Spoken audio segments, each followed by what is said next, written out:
désormais lancé sur une dynamique d'accélération des productions législatives. Malgré la pandémie du coronavirus, les députés nationaux ont cette semaine été perturbés par des manifestations violentes des membres d'un parti politique bien identifié. Alors que certains élus accédaient à leur poste de travail situé au Palais du Peuple, quelle n'a pas été leur surprise de se voir attaqués par ces ennemis de la contradiction, cassant leurs véhicules. Certains ont eu le malheur de voir leurs résidences et immeubles à usage commercial caillassés au nom du rejet de 3 propositions de loi initiées par les députés nationaux Aubin Minakou et Gary Sakata dans la réforme judiciaire. Qu'en est-il réellement de ces dispositions qui font couler encre et salive?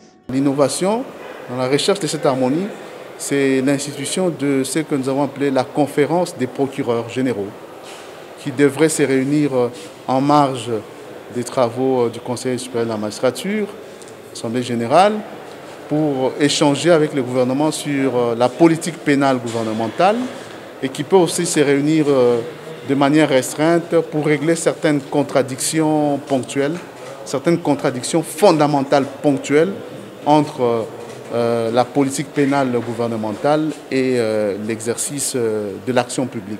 Cette violation du siège du Parlement qui intervient quelques jours seulement après que la police ait siégé les pavés du peuple pour empêcher le député d'accéder à l'hémicycle pour l'élection du premier vice-président a été condamnée par plusieurs organisations de la société civile. Le collectif des candidats à la dernière présidentielle ainsi que la plupart des membres du gouvernement, dont le Premier ministre qui a promis de sanctionner les auteurs de ces forfaits.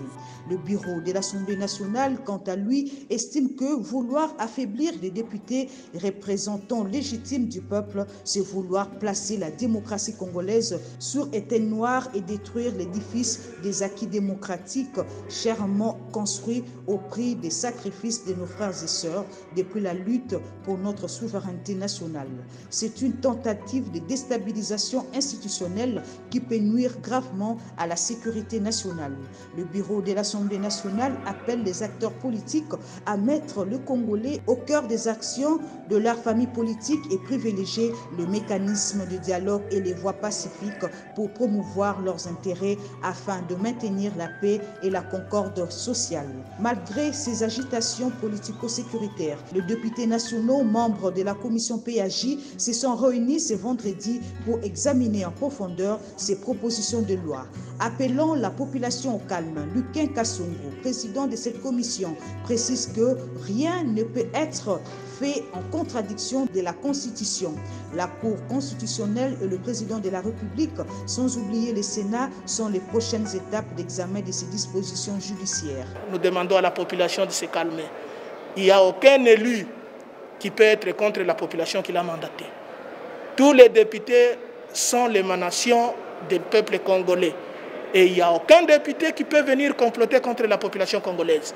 L'objectif d'un député, c'est de défendre les intérêts de ta population et qui dit sa population, dit sa base. À quelques semaines des vacances parlementaires, les députés nationaux restent concentrés sur leur mission principale, à savoir produire les lois et assurer le contrôle de l'exécutif, surtout en ces moments où nous faisons face à plusieurs fronts nationaux urgents, la pandémie Covid-19 et ses conséquences socio-économiques non encore atténuées, l'insécurité persistante à Ituri, au nord et au sud Kivu, à Beni, à Lubumbashi et les violations frontalières répétées de notre territoire par des pays voisins.